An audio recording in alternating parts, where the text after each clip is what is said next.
Welcome to my kitchen.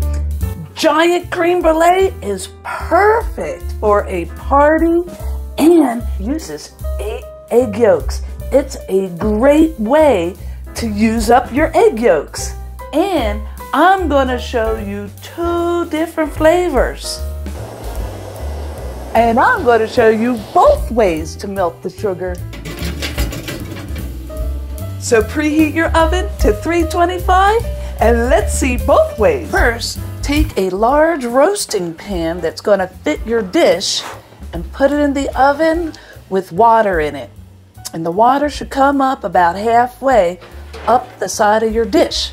This way, the water's going to be preheated as well. And that's a very important step. Of course, I didn't plan ahead of time, so you know what I'm going to do? I'm going to freeze my egg whites. And I made a whole separate video on that. Watch that one next. Then take a quart of heavy cream and put that in your favorite saucepan and get that heating up. And then take vanilla beans. And if you don't have vanilla beans, you can use vanilla extract, but vanilla is really the star of the show, so I would recommend these. And this is the time to splurge. Tell them the devil made you do it. And inside of there are all the wonderful seeds. Look at that. Look at them all. And put this in too. This will infuse the flavor while this comes to a nice steaming, not boiling. You want it steaming and bubbling around the outside. Mae West would say, is that a pistol in your pocket? Or are you just happy to see me? And I say, no, it's my touchless thermometer. And when it reads 160 degrees, that's steaming. Add half a cup of sugar to your egg yolks. And whisk them until it's light in color. It'll take about 5 minutes. Here, I saved the 8th egg yolk so you can see how it changes in color. And once it reaches that temperature, take out your vanilla beans. They're a little hot. Squeeze out all that juice. And then you're going to take your hot cream and pour it into your egg yolks, whisking constantly. This is called tempering. You're gradually bringing up your egg yolk temperature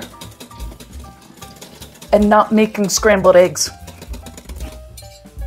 And get all those vanilla beans in the bottom. Now to get it into the pan, here's the trick. Place your dish in your roasting pan and carefully pour it in. And don't forget about all those seeds on the bottom. And if your water doesn't come up halfway up the sides, add some more hot water. We like it hot around here. And I'm just gonna pop these bubbles because I don't want them. This is gonna firm up real fast and form a skin in the oven. And then bake for 45 to 60 minutes. You want to start checking the jiggle at 45 minutes. So how do you tell when your creme brulee is ready? You do the creme brulee wobble. I'm going to show you. When you take it out, it wobbles ever so slightly, just a little jiggle in the middle. It'll firm up as it cools down. And leave it on the counter for an hour and then chill it. Now for the giant chocolate creme brulee, you just take 8 ounces of your favorite chocolate and about a cup of your hot cream and just pour it in. Give it a little mix around and let it steep for 5 minutes. It'll all come together.